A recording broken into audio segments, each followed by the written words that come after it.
survivor. I grew up in an abusive home, a family of alcoholics, and I was made or forced to marry a man that I didn't love, who was older than me, as a way of escaping the environment that I was in, the poverty. And I relented and I found myself marrying this man. Little did I know that my escape from my abusive environment, the home that I grew in, the home of alcoholics, would make me be in another abusive nightmare, and it was hell for me.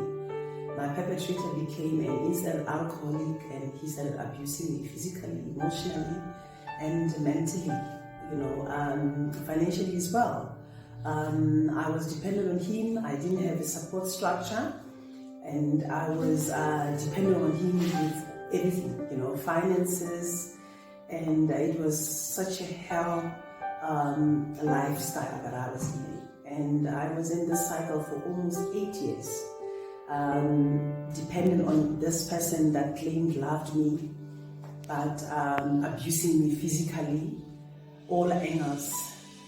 And I attempted suicide so many times. The last time I attempted suicide, I almost died, and I ended up in a coma for 4 days. And I was institutionalized and was in a psychiatric ward for a month because I was depressed. When I got discharged, I made a vow that I was going to get out of this relationship because this man almost killed me. He tore my stomach in two, and my children would have been orphans. My little girls, one was 2, one was 5, they would have been orphans, and I realized that there was no love there. There was no love in this cycle of abuse where you were made to feel that you're worthless, you're nothing, you can do nothing without this person. And I had to leave this marriage that would have killed me. And I left this abusive relationship. And I thank God that He gave me the courage to leave, because if I didn't leave, I would have died. So when you are dependent on your abuser or your perpetrator, often in my case, he made me feel useless because I depended on him. I needed so much from him. I wouldn't do anything without him. My confidence and self-esteem was so destroyed.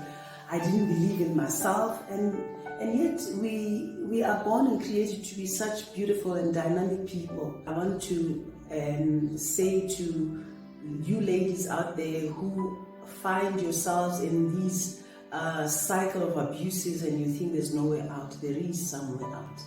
Nowhere out is when you are going to stay and remain there and you will die. And if you have children, you will realize and discover that your children will be orphans. So you have to get out of this cycle and this relationship that is so, it's bounding, it binds you so much that you think there's no way out. There is a way out, and your life, you should choose to live.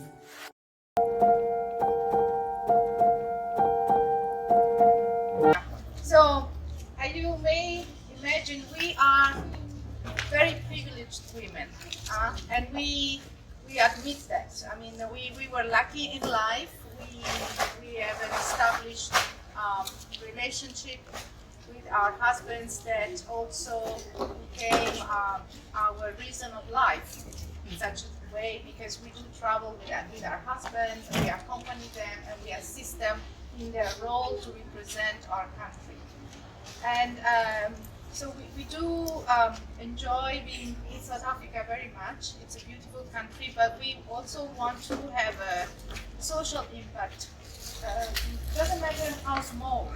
It's a small thing that we're doing, but we thought as an organization, I mean, we gather around this organization, which is International Diplomatic Women Association here in South Africa, and we want to give, because we're receiving so much in life. So we connected with Gift of Believers, with Mr. Hamid Bab, who very nicely introduced Basadi organization to us, and we thought it would be wonderful to start a relationship with the women of Basadi. And it was just very recently that we heard about this foundation. So, and because Christmas is coming up, and the holidays season is coming up, and it's the end of your training year, you graduated and everything, we thought we would just give you a little, I like to call it Christmas basket. So a basket of goods that you can enjoy with your family during the holidays. And that would be from us, but we would also like in the new year to come to connect better with the organization and see how we can assist the organization in one of their projects that involve you. So this is it. That's all it is about, and I hope you will appreciate it. Thank you.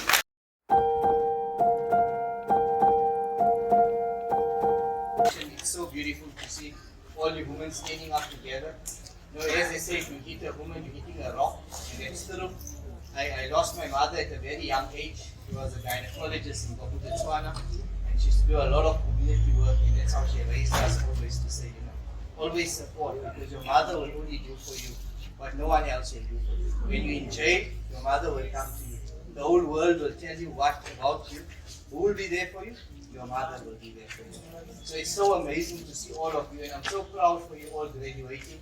I wish you the best in your future as well. And wherever we can support you, we're here to support you. So really give yourselves a good round.